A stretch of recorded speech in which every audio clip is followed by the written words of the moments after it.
भाइयों और बहनों, जो सब्जी वाला बोलता है भैया टमाटर 80 रुपये किलो हो गया और आप बोलते हो कल 50 रुपये किलो था, तो समझ लो आपकी जेब में इन्फ्लेशन नाम की डायन घुस चुकी है। महंगाई वो चोर है जो दिन दाड़े नहीं रात के सपनों में भी जेब काटता है।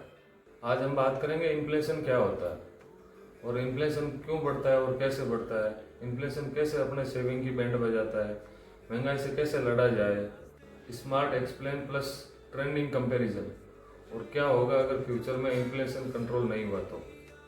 चलो इसके बारे में बात करते हैं, कंटिन्यू पॉइंट बाय पॉइंट समझते हैं। पॉइंट नंबर 1, इन्फ्लेशन क्या होता है। भाई इन्फ्लेशन का सीधा मतलब है कि चीज़ें महंगी हो गई है और आपकी इनकम वहीं की वहीं है। इसे एक एग्जांपल से समझते हैं।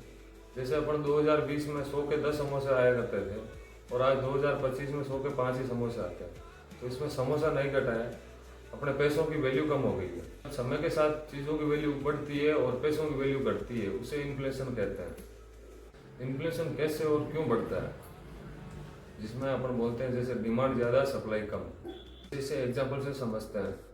जब प्याज की फसल खराब हो जाती है तो लोग ज़्यादा खरीदते हैं, इस कारण उसका रेट बढ़ जाता है। और जब अपने आरबीआई नोट ज़्यादा छापता है तो पैसे की वैल्यू कम हो जाती है। और क्रूड ऑयल महंगा हो जाए तो ट्रांसपोर्ट महंगा, बाकी सब कुछ महंगा होना ही है। सरकार छापे नोट, दुकानदार बढ़ाए रेट और जनता बोले भाई साहब अब ईएमआई तो छोड़ो, टिंडे भी लग्जरी हो गए हैं। पॉइंट नंबर 3, इन्फ्लेशन का पर्सनल अटैक कैसे अपनी सेविंग की बेट बजाता है। मान लो आपने 10,000 रुपये बैंक में रखा एफडी में 5% ब्याज की दर पे, और महंगाई बढ़ रही है अपनी 7% की दर से, तो आप हर साल 200 रुपये का नुकसान उठा रहे हैं। जो पैसा बैंक में सोता है उसे महंगाई हर रोज थोड़ा थोड़ा मारती है। पॉइंट नंबर 4, महंगाई से कैसे लड़ा जाए। इन्फ्लेशन को हराने के लिए पैसे बचाओ मत, पैसे बढ़ाओ भी। म्यूचुअल फंड एसआईपी चालू करो जो अपने को 12% सीएजीआर से रिटर्न देता है।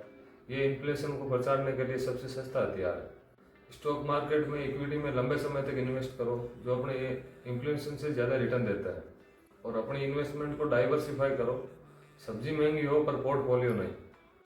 सिलेंडर महंगा हो गया तो कोई बात नहीं, एसआईपी जल रही है, रसोई तो जरूर बनेगी। Point number 5, smart explain plus trending comparison. 2005 में पेट्रोल 35 रुपये था और आज 2025 में 100 के पार हो गया। तो इसमें आपकी सैलरी एक्सेल में ही बढ़ती है, ओरिजिनल में नहीं बढ़ती है। तो आईफोन 2025 में 1.5 लाख का मिलता है और आप सोच रहे हो ईएमआई दूं या लोन लूं। जब हम जवान थे तो 1 के 4 समोसे आते थे और अब भतीजे के टाइम आते आते 100 का सिर्फ कागज आता है, वो भी टैक्स काट के। पॉइंट नंबर 6, क्या होगा अगर ये इन्फ्लेशन कंट्रोल नहीं हुआ तो। 2030 तक अगर चीज़ें ये ऐसे ही बढ़ती रही तो आम आदमी ईएमआई देगा लेकिन दाल रोटी नहीं खा पाएगा। नेटफ्लिक्स का 500 का रिचार्ज भी प्रीमियम लगेगा और इंस्टाग्राम वाले एड्स पे बोलेंगे ईएमआई पे लाइक करो। महंगाई अगर बेकाबू हो जाए तो घर नहीं सपनों की चिता जला देती है। महंगाई से लड़ने का एक ही तरीका है, पैसे बचाओ नहीं पैसे बढ़ाओ भी।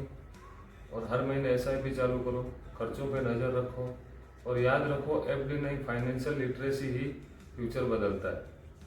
अगर आज कुछ सीखा हो तो वीडियो को लाइक शेयर कमेंट करो और कमेंट में लिखो मैं फाइनेंस से डरता नहीं, मैं फाइनेंशियल फाइटर हूँ। तो कल मिलते हैं नेक्स्ट वीडियो में। क्रेडिट कार्ड दोस्त या दुश्मन, ईएमआई के जाल में लोग कैसे फंसते हैं और उसे कैसे बचा जाए। तब तक आप लोग वीडियो को कमेंट लाइक शेयर जरूर कीजिए।